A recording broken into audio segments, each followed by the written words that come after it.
Alright, folks, here's what's going to be happening. I'm going to bring you Game 2 of Socke versus Raziel, with Socke currently a one game in this best of 3 series. Here we go.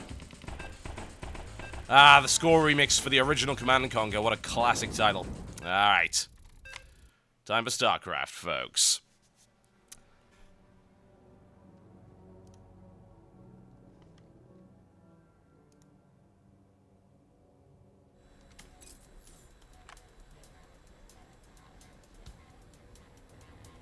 Where is that button? Swap them players. Flip them tables. Here we go. Ladies and gentlemen, welcome once again to Terminus. What a wonderful map it is. Everybody seems to love it as far as I'm aware. I don't know of all that many that do not like Terminus. I bring you alternate attack Socke. He is in the light blue trunks. He is playing Protoss to the east of the Terminus SE versus his opponent in the darker blue, the one and only Raziel. Done it again, haven't I? It's not actually the one and only Raziel, by the way. I know of a Raziel. He got into a big fight with Cain. Horrible things happened. All the humans got murdered. There were vampires. In this case, Raziel is playing Terran to the south of this map. We'll see how that one goes for him. Socke currently up one game. Socke has been on absurd form lately. Incredibly good. Winner of the Shoutcraft Invitational 2, the Shoutcraft Invitational 3. He takes all my money, Socke. I'm okay with that. Socke's chill as hell. He deserves it. Really strong macro player. Very hard to beat. Very few mistakes.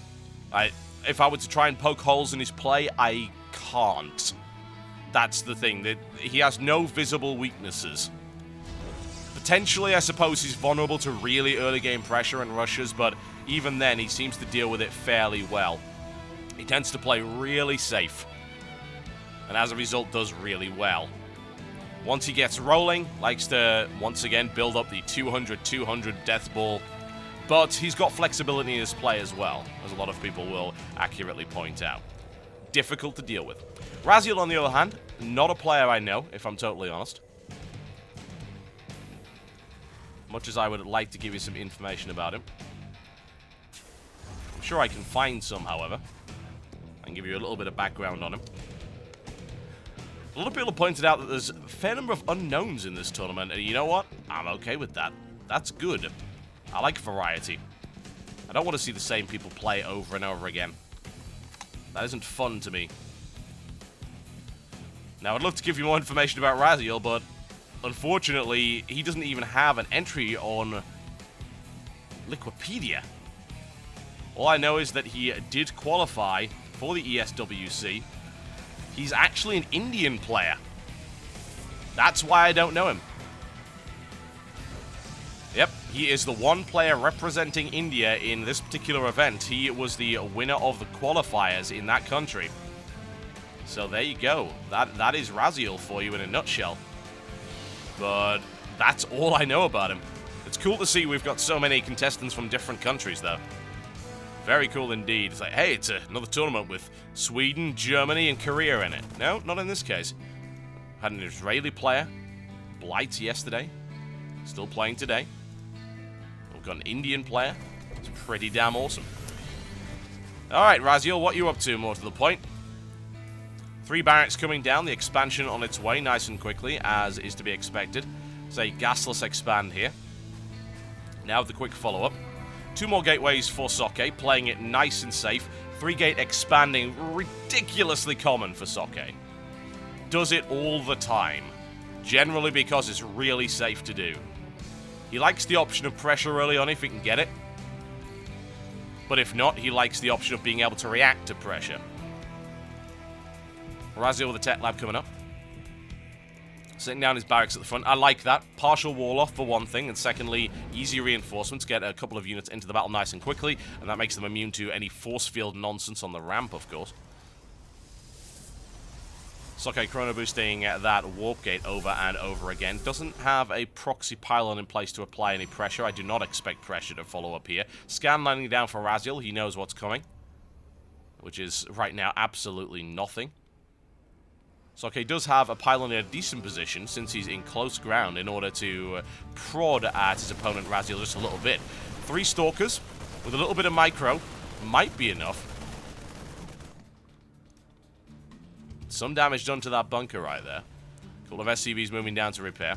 Raziel sitting on 2 barracks. Tech Lab and Concussive Shell coming up. No sign of Stim just yet. Stim is a long upgrade. And Socke is going to start working on another access route. Now, based on the position of that bunker, of course, that bunker will not contribute to any attack that comes from this ramp. That's potentially dangerous right there. Socke nailing down a scout. And in the meantime, expanding behind this light pressure. Now, it might be light pressure, but it's still quite a few units. And he's working his way through here. Now, that was scouted. Raziel is aware of what's happening here. Now building a second bunker a little bit closer to the ramp. As I said, this will not contribute, though. That's what really concerns me. Missile turret coming up as well. Will at least help spot observers in any kind of DT nonsense that comes through here. Socke deciding to apply pressure directly to the front. Concussive Shell is up, but there aren't enough Marauders to really make this work. Nice force field play right there by Socke. Devastating that. Now, I've said time and again that Socke is an incredibly efficient player. He hates losing units, which is why he barely ever does. Tends to be really efficient with his death balls. He likes to hold on to every unit he can. Chrono Boost going down at both the warp gates. Looks like we've got some blood smelt here by Socke. And he's going to be able to apply some real pressure very quickly. Factory coming up in just the wrong position. Socke is going to be able to snipe off that SCV. Cancelling the factory and now picking off a mule for free. And this is the problem. When you've got your bunkers here, they don't contribute to the fight if an attack comes around from the side here. And now Socke is going to be able to deny any possibility of an expansion in the near future. Raziel's going to have to do nothing but pump out plenty of units in order to throw this back. He knows it. Supply depot going there to form a partial wall off. Socke smartly walking around the side. Eliminates a bunker before any response comes in. Second bunker going down. Raziel losing his defensive line before he's even able to respond to it. Incredibly clever play right here by Socke. And now, force field's going down. Slicing his way through the majority of these infantry forces.